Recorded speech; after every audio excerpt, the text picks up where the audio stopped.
Hello everyone, welcome to channel Siddharth academy.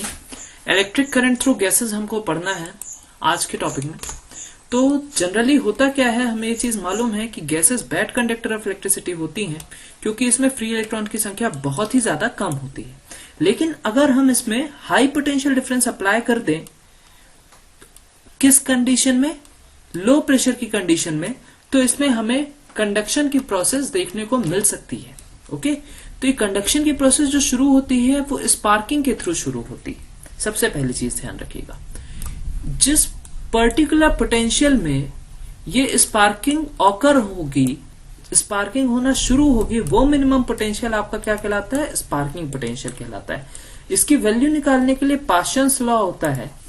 Pascal's law क्या कहता है कि स्पार्किंग पोटेंशियल की वैल्यू फंक्शन होती है product of pressure and distance between both the plates. Okay, ये आपको आगे की क्लासेस में मेनली पढ़ना है। अब हम आते हैं कुछ पर्टिकुलर फेनोमेना की तरफ जो लो प्रेशर फेनोमेना कहलाते हैं। जैसे हम प्रेशर को डिक्रीज करते जाएंगे, जैसे हम प्रेशर को डिक्रीज करते जाएंगे तो होगा क्या, कुछ पर्टिकुलर फेनोमेना हमको देखने को मिलेंगे जिन्हें हम कहते हैं लो प्रेशर फेनोमेना, और इनके रीजंस हमको जानना बहुत ही ज्यादा जरूरी है। ओके, तो होगा क्या कि सबसे पहले तो क्रैकलिंग नॉइज शुरू होगी, चटचटाहट की आवाज शुरू होती है। ये बहुत ही नॉर्मल फेनोमेना है, आप सभी ने ऑब्जर्व किया होगा कभी ना कभी। ठीक है, फिर धीमे धीमे वॉयलेट स्ट्रीमर्स निकलना शुरू हो जाएंगे। फिर बीच में आपको क्या दिखेगा? यहाँ पे इस पर्टिकुलर पोजीशन में ग्लो दिखेगा, यहाँ पे ग्लो दिखेगा और बीच में आपको डार्क स्पेस दिखेगा और यहाँ पे पॉजिटिव कॉलम आपको देखने को मिलेगा। ठीक है, फिर हम प्रेशर जैसे डिक्रीज करेंगे तो ये पर्टिकुलर ग्लो के बीच में और कैथोड के बीच में भी आपको एक और डार्क स्पेस मिलेगा, दिखेगा, जिसको हम क्रूक्स डार्क स्पेस कहते हैं। और इस पर्टिकुलर ग्लो और इन स्ट्रेशंस के बीच में आपको फराडे डार्क स्पेस, एक और स्पेस देखने को मिलेगा जो क्रूक डार्क स्पेस से बहुत ही ज्यादा बड़ा होगा। ठीक है ना। और फिर एट लास्ट क्या होगा दोस्तों? एट लास्ट आपका ये पर्टिकुलर जो प्रेशर घटाएंगे हम, तो आपके ये पूरे फेनोमेना खत्म हो जाएंगे और आपको एक फ्लूरेसेंस का फेनोमेना दिखेगा, जैसे ट्यूब लाइट जल रही हो। आइए इसको थोड़ा सा हम देख लें किस तरीके का फेनोमेना है।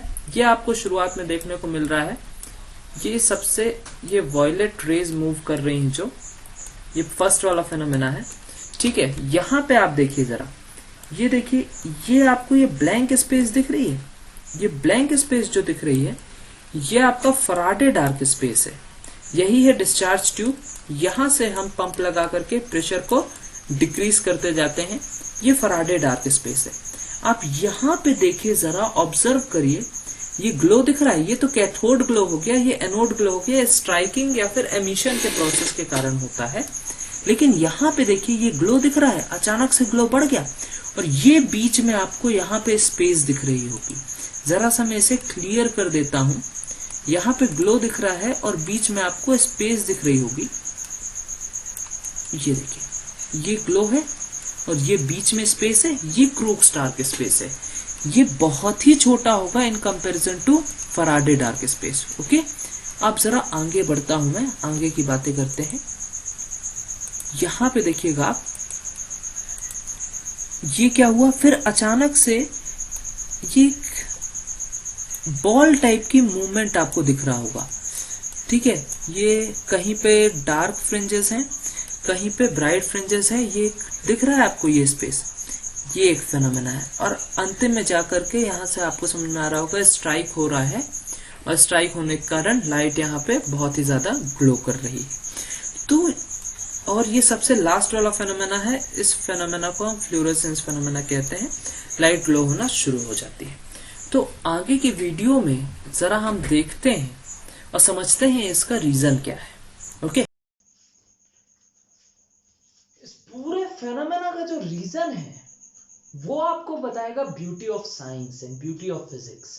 ओके, हम इसे डिस्कस करते हैं। अब यहाँ पे जैसे जैसे प्रेशर लो होता जा रहा है, प्रेशर लो होने का मतलब नंबर ऑफ मॉलिक्यूल्स का कोलिजन इस पर्टिकुलर बॉडी पे लो होना।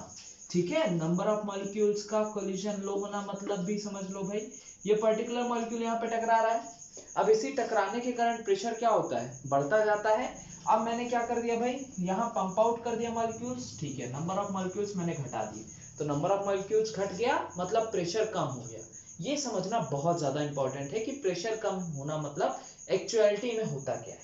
ठीक है, अब मैं जरा बात करता हूं आगे की। ओके, यहां पे जैसे मैंने हाई पोटेंशियल नेगेटिव और पॉजिटिव के बीच में अप्लाई किया, तो ये गैसेस में जो कॉस्मिक रेस के कारण फ्री इलेक्ट्रॉन्स मूव कर रहे हैं, वो फ्री इलेक्ट्रॉन्स क्या होंगे दोस्तों, बताइए जरा सा, क्या होगा, नेगेटिव इसको धक्का देगा, पॉजिटिव इसको अट्रैक्ट करेगा, रिजल्ट इसमें काइनेटिक एनर्जी का गेन होगा, दैट मींस एक्सेलरेशन, एक्सेलरेट होने के कारण इसमें काइनेटिक एनर्जी का गेन होता जाएगा, इसकी वेलोसिटी इंक्रीज होगी। अब जैसे ही वेलोसिटी इंक्रीज हुई, सामने कोई मॉलिक्यूल है, भाई साहब क्या करेंगे, इसको धक्का देंगे।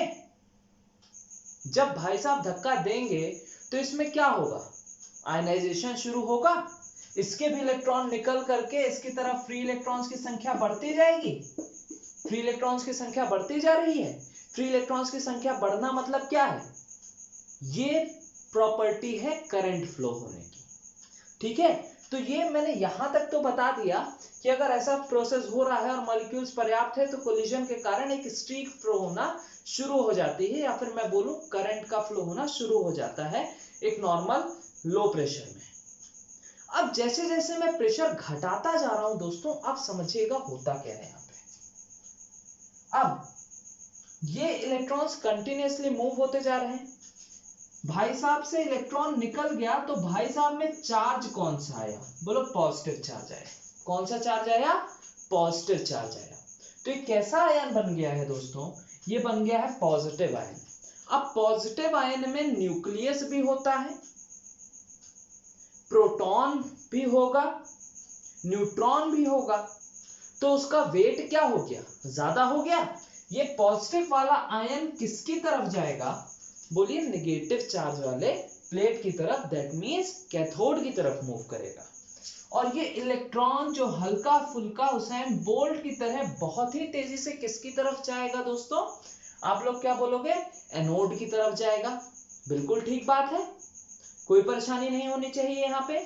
अब देखते जाइए जरा सा फेनोमेना, देखिए अब ये बहुत ही तेजी से ये तो मूव होते जा रहा है, लेकिन यहां पे क्या होगा, थोड़ी देर के बाद यहां पे पॉजिटिव आयंस का बंडल बन जाएगा, क्योंकि इनकी डेंसिटी यहां पे बढ़ जाएगी, इलेक्ट्रॉन्स तो निकल करके बहुत तेजी से वहां चले जाएंगे, लेकिन उतनी ही तेजी से यहां पे पॉजिटिव आयंस आ नहीं पाएंगे दोस्तों। जब पॉजिटिव आयंस आ नहीं पाएंगे तो होगा क्या, यहां पे इनकी डेंसिटी बढ़ जाएगी एक पर्टिकुलर पोजीशन में, यहां से इलेक्ट्रॉन कंटिन्यूअसली निकलता जा रहा है, यहां नाचेगा गाएगा घूमेगा, उसके बाद क्या होगा बताओ जरा, पॉजिटिव आयन है, इलेक्ट्रॉन है, पॉजिटिव नेगेटिव एक दूसरे को देखेंगे, कुछ होगा, होगा, हो जाएगा, क्या होगा भाई, लाइट एमिट होगी। जैसे ही न्यूट्रलाइज होगा, यहां पे क्या होना शुरू हो जाएगा, लाइट एमिट होना शुरू हो जाएगी। यहां पे जैसे ही लाइट एमिट होगी इस पर्टिकुलर पोर्शन में, तो इसी लाइट एमिशन को हम कहते हैं कैथोड ग्लो। क्या कहते हैं, कैथोड ग्लो। क्या कहते हैं, कैथोड ग्लो। तो यहां पे क्या क्रिएट हो गया, कैथोड ग्लो क्रिएट हो गया। अब आगे ये जो फ्री स्पेस यहां पे है, खाली खाली सा स्पेस पड़ा हुआ है, क्या यहां पे कोई ग्लो पॉसिबल है, तो आपके पास ये जवाब होना चाहिए कि यहां पे ग्लो पॉसिबल नहीं है।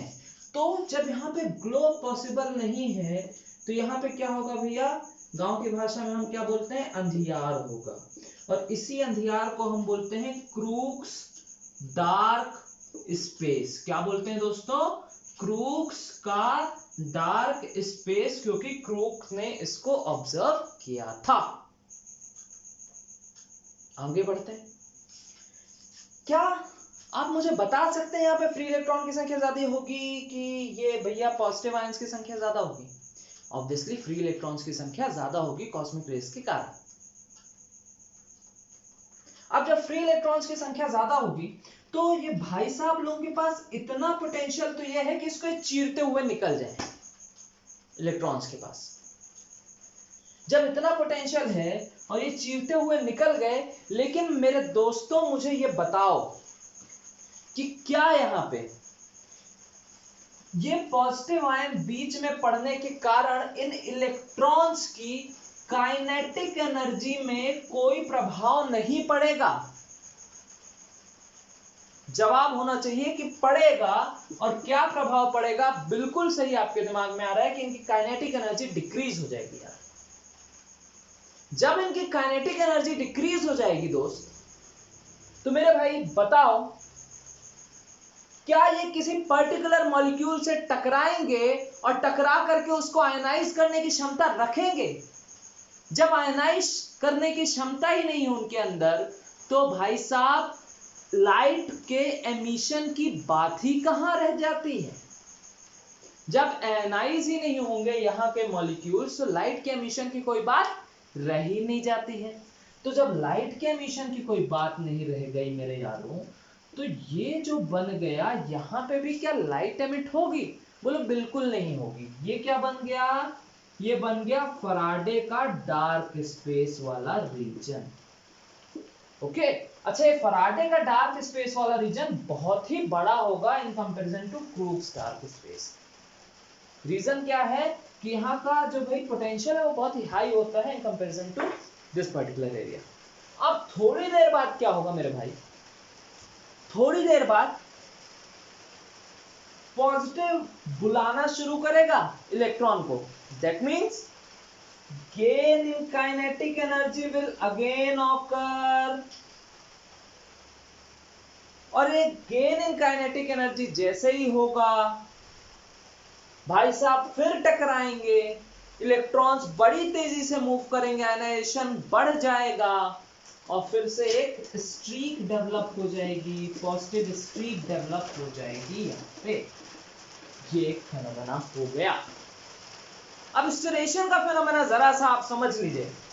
यहां पे अगर क्या होगा दोस्तों कि हमने नंबर ऑफ मॉलिक्यूल्स घटा दिए, मतलब प्रेशर को डिक्रीज कर दिया है, तो ऐसे ही प्रोसेस पॉजिटिव, क्योंकि ये खुद में नेगेटिव चार्ज है इलेक्ट्रॉन भाई, और ये आगे कोई पॉजिटिव चार्ज नेगेटिव चार्ज, ऐसे छोटे छोटे पॉजिटिव नेगेटिव का इस तरीके का अगर ये ग्रुप बन जाएगा तो ये स्टेरेशन को रिप्रेजेंट करना शुरू कर देगा। सबसे लास्ट में क्या होगा इसको जरा सा समझिए। सबसे लास्ट में जैसे ही हमने प्रेशर बहुत ही ज्यादा डिक्रीज कर दिया, तो प्रेशर डिक्रीज होने के कारण क्या हो गया दोस्तों, ये क्रूक्स डार्क स्पेस बहुत ही ज्यादा बड़ा हो जाएगा। और अगर इस क्रूक्स डार्क स्पेस की वैल्यू आपकी इस पर्टिकुलर ट्यूब की लेंथ से ज्यादा हो गई, इसकी लेंथ, तो होगा क्या, यहाँ पे इलेक्ट्रॉन चारों तरफ मेन पाथ में घूमते रहेंगे, तो अब होगा क्या, इलेक्ट्रॉन यहाँ पे जाकर के टकराएंगे। अब जब टकराएंगे इसकी सरफेस से, तो ये ग्लास के बिहेवियर के ऊपर होगा, ये फ्लूरोसेंस क्रिएट करना इलेक्ट्रॉन के कंटिन्यूअस कोलिजन के कारण शुरू कर देगा। ये पूरी प्रोसेस थी। होप सो आपको ये प्रोसेस समझ में आई होगी। If you are having any kind of doubt, you can easily contact me. Okay, thanks a lot for watching this video. Meet you soon with next lecture. Thanks a lot for watching this video.